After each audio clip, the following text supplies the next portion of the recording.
Berikutnya saya beri kesempatan kepada Pak Menteri untuk menjawab apa yang menjadi concern, pertanyaan, dan beberapa isu yang disampaikan oleh anggota dan pimpinan di Komisi 11. Terima kasih, Pimpinan, sebelum Pak Menteri sedikit saya boleh? Sudah Pak, tadi Bapak. Sudah cukup? Sudah cukup. Oh, udah. Terima kasih atas pertanyaan-pertanyaannya. Oh, ini kayak ujian PhD ya.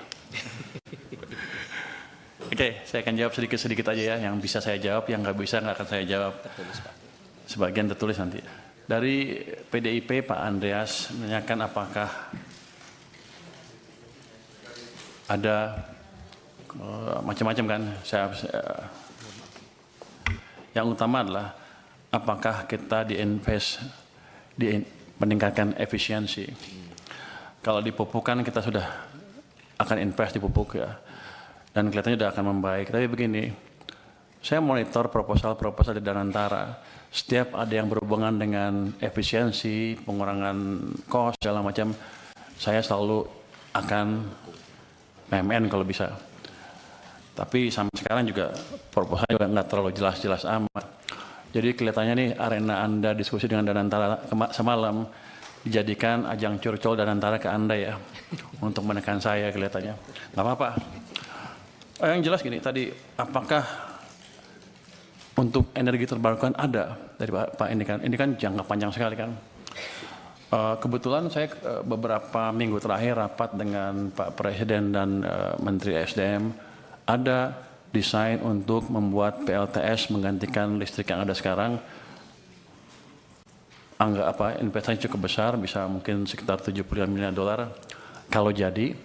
Tapi pada waktu diskusi pertama saya melihat kosnya masih tinggi, masih 9 sen dolar per kWh. Saya bilang kalau gitu sih subsidi saya nambah. Tapi mereka sedang berusaha terus dan kemarin sudah ada berita bagus. Pada saat sekarang harganya bisa 6 sen dolar per kWh. Saya bilang kalau itu betul, matangkan, kita kalau perlu PMN. Karena pada akhirnya akan hilang itu subsidi yang terlalu besar untuk listrik. Jadi kita nggak diam aja. Tadi Pak siapa lagi ya? Yang nanya tentang energi baru terbarukan. Jadi saya Pak Primus ya.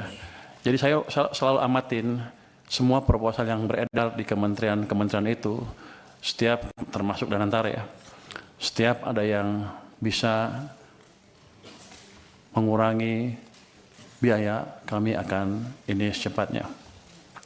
Tapi kelemahan yang utama memang saya sadar juga di sini waktu saya kan baru minggu ketiga ya, yang nggak tahu semuanya sekaligus kan. Tapi saya tahu bahwa ketika mereka bilang ke saya subsidi ditendang ke tahun depan pembayarannya, maksudnya kompensasi Pak. Ya, kompensasi. Kalau subsidi kita bayar ya, yang kompensasi kita tendang ke tahun berikutnya. Maksudnya apa? Ya, ada proses yang lama ini itu. Kan saya juga pernah di private sector kan, saya ngerti juga itu cost of capital untuk perusahaannya jadi tinggi. Tapi saya baru lihat beberapa 1 minggu terakhir lah. Ke depan saya akan percepat. Jangan sampai kita telat bayar lagi. Kalau bisa sebulan langsung bayar. Kenapa? Karena uang saya juga nganggur di BI itu. Kalau gitu kan masuk ke sistem cepat, mestinya Danantara harusnya lebih cerdas lagi. Kalau ketika mood saya seperti itu, langsung dia ngadap saya, minta apa. Ini kan enggak, dia ngadap Anda langsung kan, bapak-bapak, ibu-ibu. Padahal sama saya, teman, saya pengawas Danantara, awas besok. Kenapa mereka nggak ke saya? Lah ini kan penting Pak Menteri, ini jadi paten ini kan ini. Ini bagus gitu, ini bagus saya pikir korek seperti ini. Tapi yang saya dia tahu saya punya uang banyak, saya baru taruh cuma 200, masih ada 250 lagi di sana. Kenapa dia nggak ke saya? Jadi pada dasarnya begitu masuk akal, kita akan ini secepatnya. Kita akan review proses yang tadi 3 bulan tadi, kelamaan menurut saya juga, yang memastikan bahwa program PSO kami tidak mengganggu cash flow dari perusahaan Pertamina dan PLN dan lain-lain. Tapi nanti saya lihat, kalau nggak untung juga was. Kalau udah costnya diturunkan, jangan main-main mereka. Tapi yang tadi saya janji akan betulnya tadi proses di sini kita akan percepat. Berapa lama Anda bisa betulin? Dulu itu setahun sekali Pak. Ya jangan setahun sekali lah. Dulu itu setahun sekali udah kita bikin 3 bulan. Yang nentuin siapa? Kita perpres. Kita yang nentuin. Sebulan selesai ya? Sebulan selesai Pak. Nanti kalau enggak dia saya pindahin. Ini alhamdulillah ini kalau Menteri Keuangannya bergerak cepat begini nih Pak. Nah, Kita bersyukur ini Pak. Sebenarnya saya lagi mikir gimana ngeluarin uang itu, masih banyak di sana, masih numpuk. 200 triliun positif tanggapannya, tapi banyak yang ribut juga kan. Oh ini itu ya. Saya mesti cari tools yang lain. Jadi kalau tambah lagi daripada uang kita numpuk di sana, utangnya bunganya dibayar, impactnya ke ekonomi juga kurang. Saya nunggu sebenarnya penyaluran yang cepat apa. Makanya saya sisirkan tuh kementerian-kementerian. Saya ancam yang nggak bisa sampai Oktober nanti kalau Anda nggak bisa propose dengan clear seperti apa sampai akhir tahun, saya ambil uangnya. Nah, kalau Danantara punya tagihan seperti ya langsung ngadap saya harusnya. Nanti saya tanya kalau rapat saya sebagai apa? Pengawas Danantara. Awas ya kan.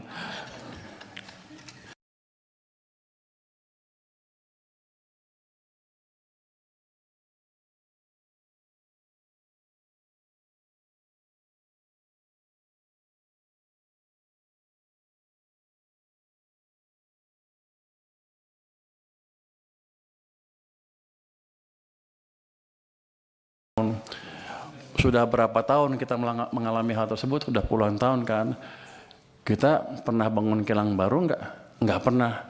Sejak kritis sampai sekarang enggak pernah bangun kilang baru. Jadi nanti bapak-bapak kalau ibu-ibu ketemu Danantara lagi, minta Pertamina bangun kilang baru. Saya pernah, waktu saya di Maritim, saya pernah tekan mereka tahun 2018 untuk bangun kilang. Mereka janji mereka akan bangun 7 kilang baru dalam waktu 5 tahun. Sampai sekarang kan nggak ada satupun. Jadi Bapak tolong kontrol mereka juga. Dari saya kontrol, dari Bapak-Bapak juga kontrol. Karena kita rugi besar. Karena kita impor dari mana? Dari Singapura. Minyak, produk minyaknya. Pabrik pupuk juga. Jadi pada dasarnya kalau gitu sekarang saya bukan juru bayar saja. Saya akan masuk. Saya akan lihat mereka jalankan apa enggak proyek-proyek yang diusulkan. Kalau enggak kita potong uangnya juga Pak. Saya kan pengawas, saya ganti aja dirutnya. Artinya timbal balik. Jadi ini saya pikir masukan yang bagus sekali dari DPR. Gimana caranya kita memproduksi, tadi Pak Khairul Imam juga memperbaiki alat-alat produksi, termasuk menyediakan alat produksi yang baru yang selama ini kita gagal membangun. Jadi kilang itu bukan kita nggak bisa bikin atau kita nggak bisa bikin proyeknya, cuman Pertaminanya males-malesan aja. Saya pernah kasih ke mereka biar aja karena mereka jelek-jelekin saya kemarin kan. Saya pernah kasih tawaran ke mereka kalau nggak bisa bikin ya udah, ini ada investor dari Cina mau bangun kilang, Anda perlu beli 30 tahun, setelah 30 tahun Anda dapat kilangnya gratis. Pertamina bilang kami keberatan dengan usul tersebut karena kami sudah over capacity. Waktu itu saya kaget, over capacity apa? Kami sudah rencana bangun 7 kilang baru, satu pun nggak jadi kan? Mereka bilang, iya tapi ke depan akan jadi, sampai sekarang nggak jadi. Yang ada malah beberapa dibakar kan. Jadi tolong dari parlemen juga mengontrol Pertamina untuk hal tersebut. Jadi kita kerjasama. Tujuan kita sama sebetulnya mengurangi subsidi dan membuat subsidi yang ada pun lebih murah dan tepat sasaran. Jadi untuk subsidi gimana nature-nya? Subsidi sebetulnya kalau bisa nggak subsidi kan. Cuman karena ekonomi kita tumbuhnya nggak cukup bagus, masyarakat yang paling bawah belum bisa bertahan ketika harus menghadapi harga pasar. Dikeluarkan itu subsidi supaya mereka bisa hidup terus dan agak sejahtera lah ke depan. Tapi kunci utamanya adalah menciptakan pertumbuhan ekonomi yang lebih cepat. Jadi kita akan mencoba meningkatkan kesejahteraan semuanya sehingga mereka semua kuat pada satu titik, gak harus subsidi lagi. Jadi langkah itu ke depan menciptakan pertumbuhan ekonomi yang lebih cepat. Makanya saya setuju banget dengan ambisi Pak Prabowo untuk menciptakan pertumbuhan ekonomi 8%. Walaupun susah mungkin ke 8, tapi selama kita bergerak ke arah sana dan bukan ke arah bawah seperti sebelumnya, harusnya cita-cita lama-lama akan tercapai juga. Jadi saya mohon Komisi 11 mendukung saya dalam hal itu, bersama-sama menciptakan tadi pertumbuhan ekonomi yang lebih cepat. Terus untuk data gimana tepat sasarannya, itu kita punya DTSN ya tadi ya.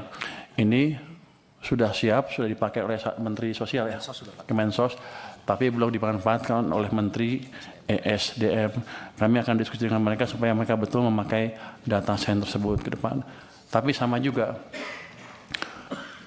selama ini rupanya kita nggak bisa ngitung, nggak pernah monitor ya. Belum pernah survei dan sebagainya. Saya akan minta BPKP untuk mensurvei gimana pelaksanaan subsidi itu. Dan saya akan minta betul mereka jalankan, jadi kalau ada yang menyeleweng-nyeleweng, hati-hati aja nanti. Jadi selama ini rupanya belum dijalankan. Apa lagi?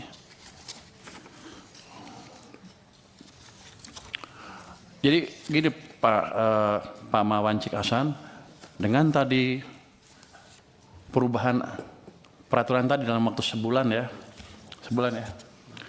harusnya carry over nggak akan banyak lagi. Mudah-mudahan paling mepet-mepet harusnya Januari bisa dibayar. Kalau mepet, kalau ada persiapan kan, habisnya kan Desember kan nggak bisa langsung bayar kan, paling Januari harus dibayar. Jadi nggak lama-lama amat itu carry overnya. Saya pikir itu. Bapak mau cerita tentang bansos MBG. Oh, ada tadi, tapi bukan dengan subsidi itu. Ada tadi Pak Mas Bahkan sudah jelaskan bahwa ada 1.300 triliun rupiah sudah langsung ke masyarakat. Jadi subsidi seolah berkurang tuh nggak berkurang betul sebetulnya. Ada program-program pemerintah langsung yang langsung menunjang kehidupan masyarakat. Ini tahun 2006 ini kuartal ya. Subsidi kompensasi energi belum sebenarnya tepat sasaran. Ini ada bansos 137,5 triliun, ada MBG 335 triliun, ada subsidi kompensasi energi 429,4 triliun. Jadi selain subsidi itu, let's say, yang itu jangan hitung lagi kompensasi. Jadi ada 130 dan 335 triliun yang langsung disampaikan ke masyarakat. Nanti itu kalau yang atas tadi memang kurang, kita akan bisa tambah sesuai dengan kebutuhan. Jadi kami tidak pernah melupakan beban yang dihadapi oleh masyarakat, utamanya ketika ekonominya sulit seperti kemarin. Mudah-mudahan ke depan semuanya bisa membaik lagi. Saya mohon dukungan dari Komisi 11 agar betul-betul fiskal kami betul-betul bisa menjadi shock absorber yang efektif ketika ekonomi sedang turun.